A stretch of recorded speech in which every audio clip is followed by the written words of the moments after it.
প্রিয় দর্শক, the great ওয়াল শোতে স্বাগত জানাচ্ছি। নাচ, গান, নাটক, চলচ্চিত্র সহ চীনের সুবিশাল সাংস্কৃতিক ঐতিহ্য, প্রাকৃতিক সৌন্দর্য, বৈচিত্র্যময় জীবনধারার গল্প আপনাদের সামনে তুলে ধরি আমরা। বরাবরের মতো আপনাদের সঙ্গে আছি আমি রাউজে জাবিদ ঐশী।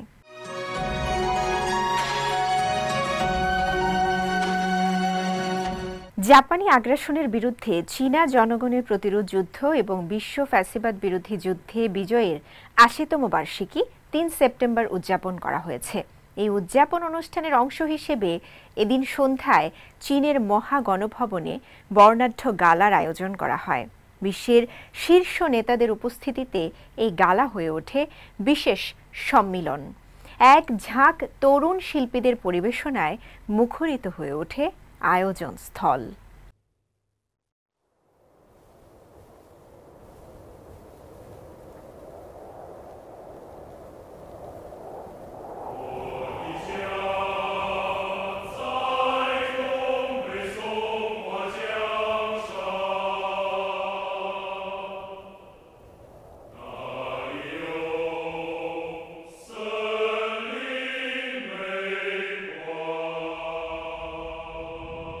জাপানি আগ্রাসনের বিরুদ্ধে চীনা জনগণের প্রতিরোধ যুদ্ধ এবং বিশ্ব ফ্যাসিবাদ বিরোধী যুদ্ধের ৮০তম বার্ষিকী উদযাপন উপলক্ষে আয়োজন করা হয় বিশাল এক সাংস্কৃতিক অনুষ্ঠানের।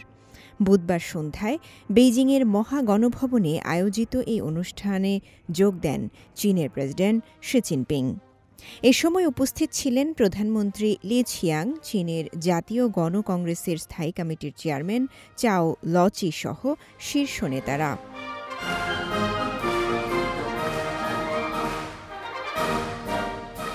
অনুষ্ঠান শুরু হওয়ার আগে চীনের কমিউনিস্ট পার্টি সিপিসি কেন্দ্রীয় কমিটির সাধারণ সম্পাদক এবং কেন্দ্রীয় সামরিক কমিশনের চেয়ারম্যান শি জিনপিং এবং অন্যান্য নেতারা যুদ্ধে অংশ নেয়া প্রবীণদের সাথে করমর্দন করে তাদের প্রতি শ্রদ্ধা জানান।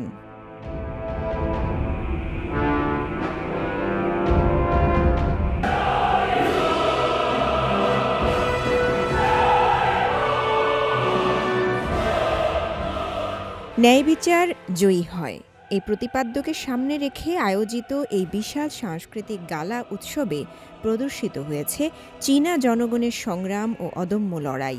৫টি অধ্যায়ে বিভক্ত এই অনুষ্ঠান চীনের উত্তর পূর্বের সঙ্গী জনগণের দুর্দশা থেকে শুরু করে স্বদেশ পুনরুদ্ধারের আকাঙ্ক্ষা, জাপানি আগ্রাসনের বিরুদ্ধে প্রতিরোধ এবং বিশ্ব ফ্যাসিবাদ বিরোধী সংগ্রামের গুরুত্বপূর্ণ ইতিহাস তুলে ধরে।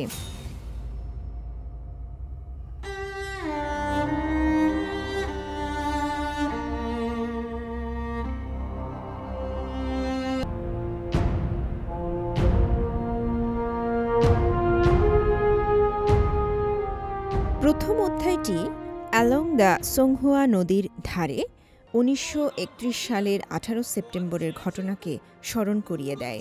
এরপর অনুষ্ঠানে চীনা জনগণের সংগ্রামের বিভিন্ন মুহূর্ত, যুদ্ধকালীন স্থিতিস্থাপকতা, বন্ধুত্ব ও আন্তর্জাতিক ঐক্য এবং ন্যায় বিচারের প্রতি দৃঢ় প্রতিশ্রুতি ফুটে ওঠে।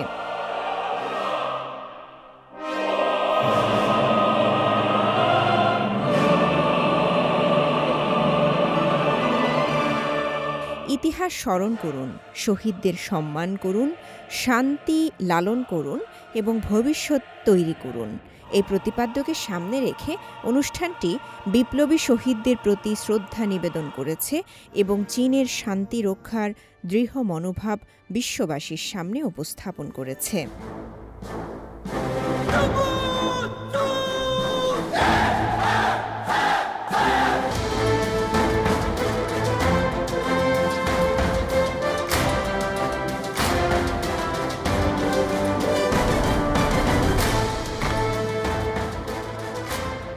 এই গালা উৎসব প্রমাণ করে যে চীনা জনগণ ন্যায় বিচার জয়লাভ করে, শান্তি জয়লাভ করে এবং জনগণ জয়লাভ করে এই চিরন্তন সত্যের প্রতি দৃঢ়ভাবে প্রতিশ্রুতিবদ্ধ। প্রায় ৬,০০০ দর্শক এই অনুষ্ঠানে অংশগ্রহণ করে ইতিহাসের এই মহাকাব্যিক অধ্যায় উদযাপন করেছেন।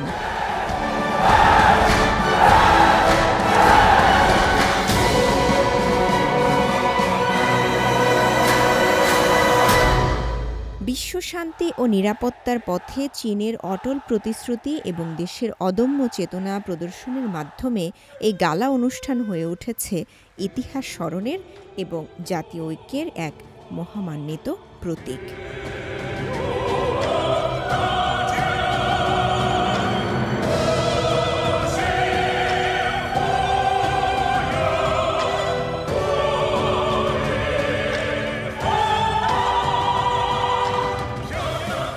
রওজায়ে জাবিদা ঐশী, সিএমজি বাংলা।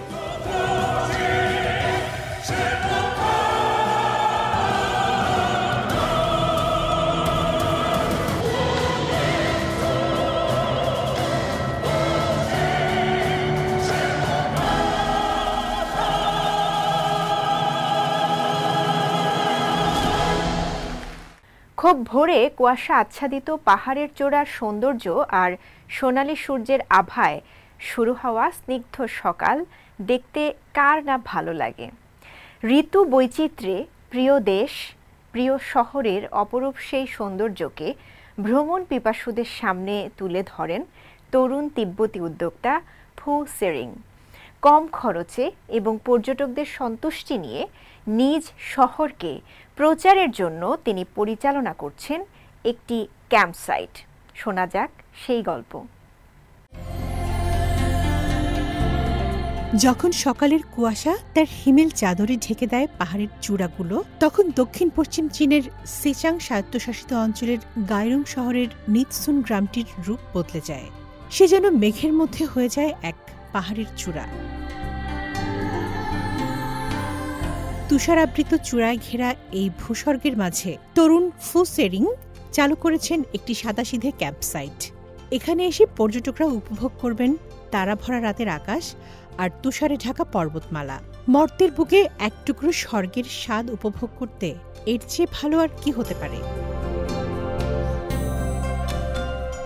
অঞ্চলের উন্নয়নের কথা ভেবে এই ব্যবসা শুরু করেন ফু। প্রতিষ্ঠা করেন অভিনব এ উদ্যোগ।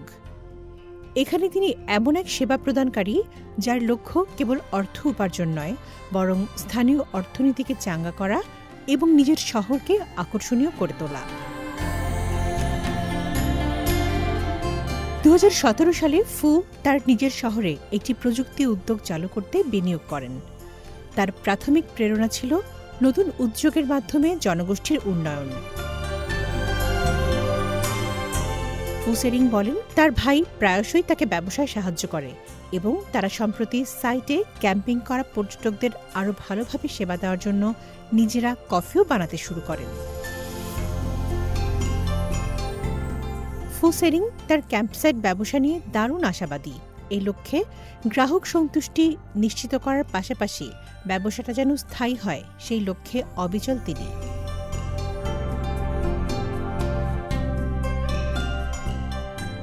তামান্না জেনিফার, সিএমজি বাংলা।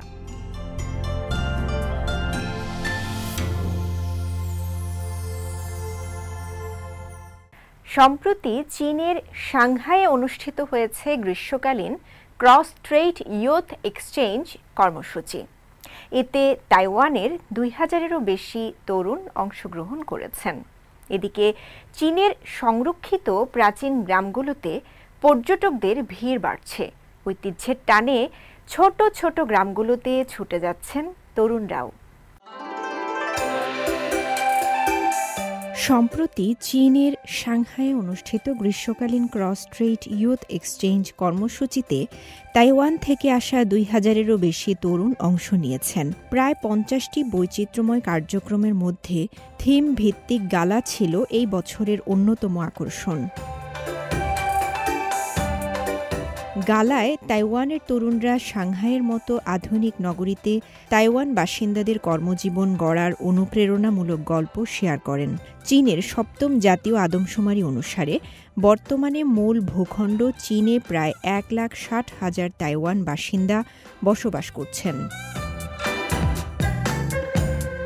এই বছরের কর্মসূচিতে esports, street dance, table tennis, জাদুঘর ভ্রমণ ও সাংস্কৃতিক ঐতিহ্য অভিজ্ঞতা সহ নানা আয়োজন ছিল।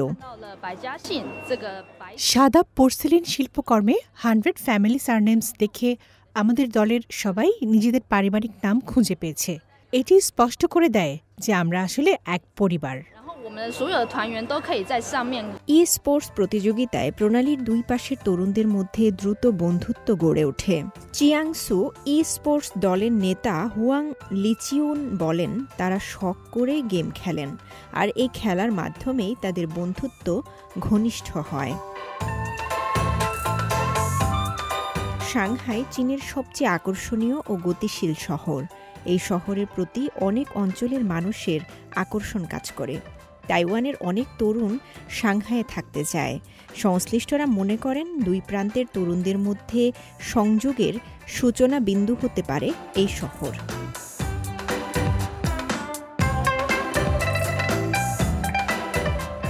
চীন আজ তার প্রাচীন গ্রামগুলোকে নতুন রূপে বিশ্বের সামনে হাজির করছে। শতাব্দী প্রাচীন স্থাপত্য, লোক সংস্কৃতি, অনন্য হস্তশিল্প আর মনোরম প্রাকৃতিক দৃশ্যের কারণে এই গ্রামগুলো আজ পরিণত হয়েছে পর্যটকদের বড় আকর্ষণে। সরকারি উদ্যোগে দেশজুড়ে গড়ে উঠেছে ঐতিহ্যবাহী গ্রাম সংরক্ষণ ও পুনরুজ্জীবনের ধারাবাহিক কর্মসূচি।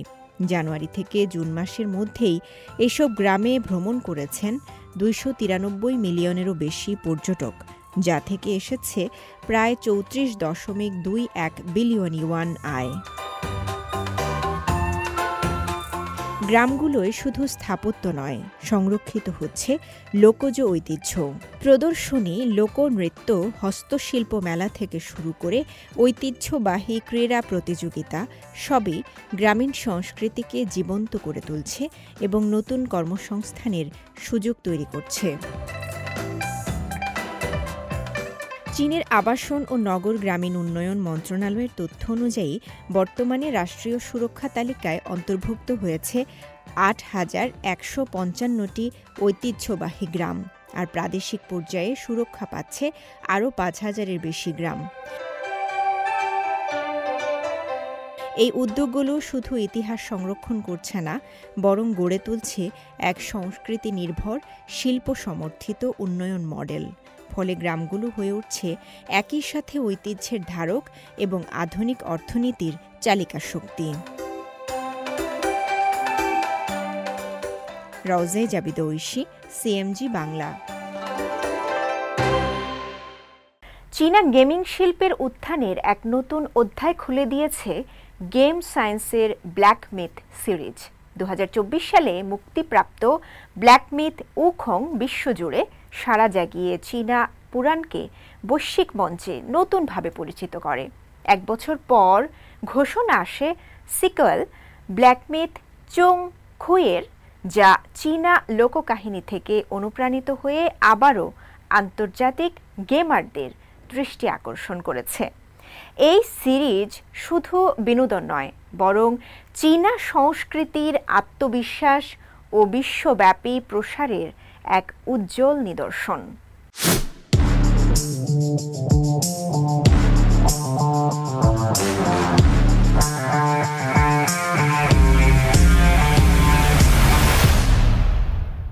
প্রিয় দর্শক, ২০ আগস্ট গেম সায়েন্স স্টুডিও তাদের তৃতীয় প্রকল্প উন্মোচন করেছে।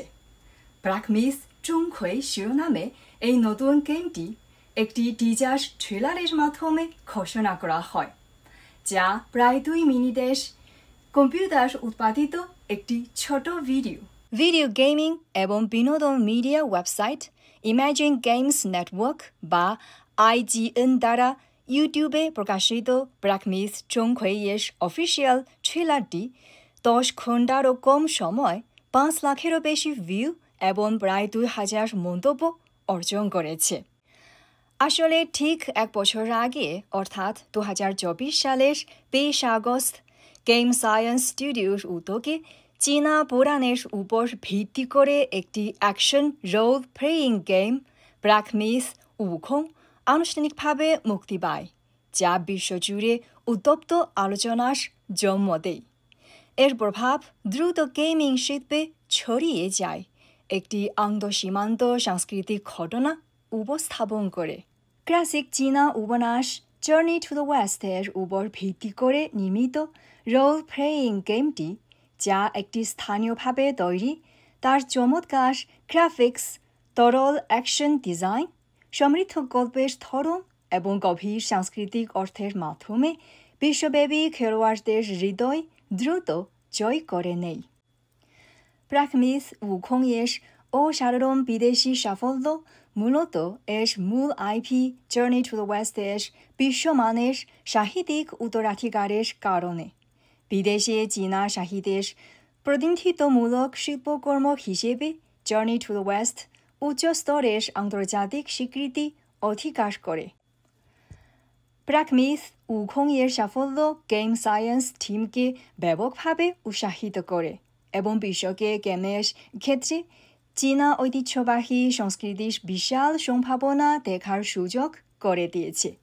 1 বছর পর অর্থাৎ 2025 সালের 20 আগস্ট গেম সায়েন্স স্টুডিও তাদের দ্বিতীয় কাজ প্রাকমিথ চুংখুই উন্মোচন করে। প্রাকমিথ চুংখুই প্রাকমিথ সিরিজ ঐতিহ্যবাহী চীনা সংস্কৃতির গভীর অনুসন্ধান চালিয়ে যাচ্ছে, তবে বিষয়বস্তুর দিক থেকে পূর্ববর্তী গেমের থেকে এটি আলাদা।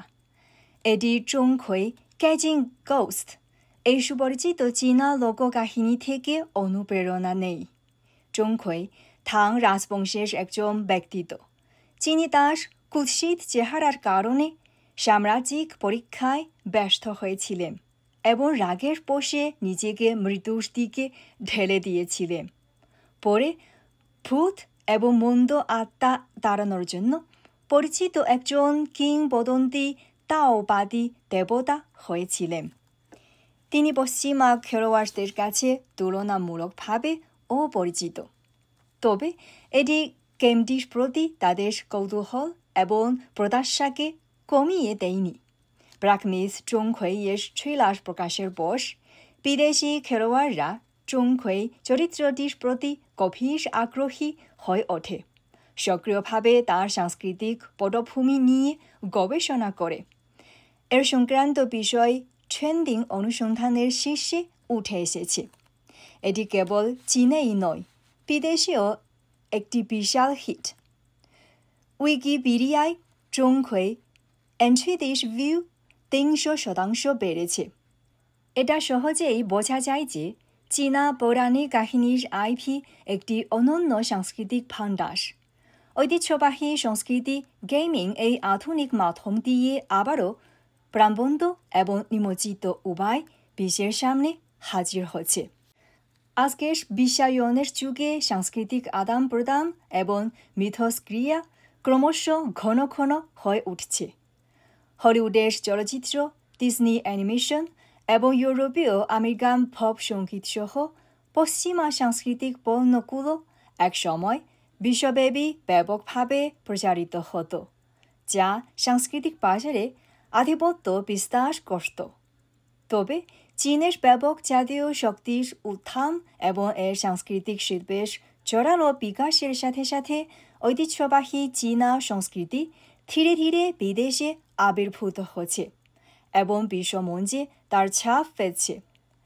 গেম সায়েন্সের প্রাকমিথ উখং এবং এর সিকুয়েল প্রাকমিথ চুংখুই সাংস্কৃতিক রপ্তানির এই তরঙ্গের প্রতিনিধিত্বকারী, যা অদ্ভুত পুষ্প পুরাণ আইভির মূল্য তুলে ধরে, সফলভাবে পশ্চিমা দর্শকদের আকর্ষণ করে এবং সাধারণ পশ্চিমাদের জীবনে ঐতিহ্যবাহী চীনা সংস্কৃতি নিয়ে আসে। সিএমজি বাংলা, বেইজিং থেকে। প্রিয় দর্শক, দ্য গ্রেট ওয়ার্ল্ড শো আজ এই পর্যন্তই। আমাদের অনুষ্ঠানটি টেলিভিশনের পাশাপাশি সোশ্যাল মিডিয়ার মাধ্যমে দেখতে www.facebook.com/cmg বাংলা এবং ইউটিউব চ্যানেল সিএমজি বাংলাতে ভিজিট করতে পারেন। পরবর্তী পর্বে নতুন কোনো আয়োজন নিয়ে দেখা হবে আপনাদের সঙ্গে। সে পর্যন্ত সবাই ভালো থাকুন, সুস্থ থাকুন। চাইছি